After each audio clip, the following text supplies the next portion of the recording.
तर देशमुखांच्या मारेकऱ्यांमधलं संभाषण देखील समोर आलेलं आहे। या संभाषणामध्ये नेमके काय मुद्दे आपण ते जाणून घेऊयात। सुनील शिंदे यांना मेसेज केला, नमस्कार विष्णुभाऊ। विष्णू चाटेने उत्तर दिलं, हॅलो शिंदे साहेब। सुनील शिंदे म्हणतोय बोला ना। विष्णू चाटे म्हणतोय अण्णा बोलणार आहेत। सुनील शिंदे म्हणतो हो द्या ना। विष्णू चाटे म्हणतोय हॅलो। सुनील शिंदे पुन्हा म्हणतोय द्या द्या। वाल्मिक कराडनं म्हटलं हॅलो। सुनील शिंदे म्हणतोय नमस्कार अण्णा। वाल्मिक कराडचं उत्तर, अरे ते बंद ठेवा, चालू केलं तर वातावरण गढूळ होऊन बसेल। सुनील शिंदे म्हणतोय बरं बरं अण्णा। वाल्मिक कराडचा पुन्हा रिप्लाय, ज्या परिस्थितीत सुदर्शनला सांगितलं, ज्या परिस्थितीत आहे त्या परिस्थितीत बंद करा।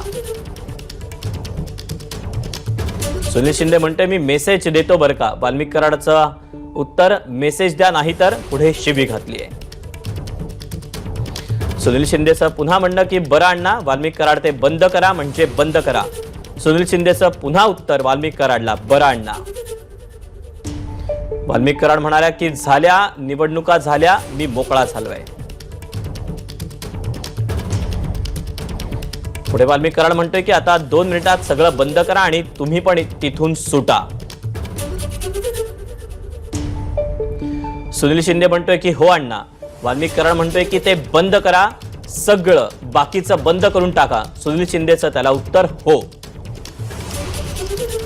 वाल्मिक कराड पुन्हा म्हणतोय की तुमचं नाटक बंद झालं, बंद करा 2 मिनिटात। सुनील शिंदेचं पुन्हा उत्तर अण्णा अण्णा। हे सगळं फोनवरचं संभाषण आहे।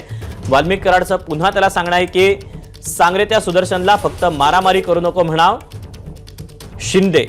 सुनील शिंदेचं त्यावर उत्तर की अण्णा। तेव्हा हे सगळं संभाषण देखील आता एबीपी माझा, उघडा डोळे बघा।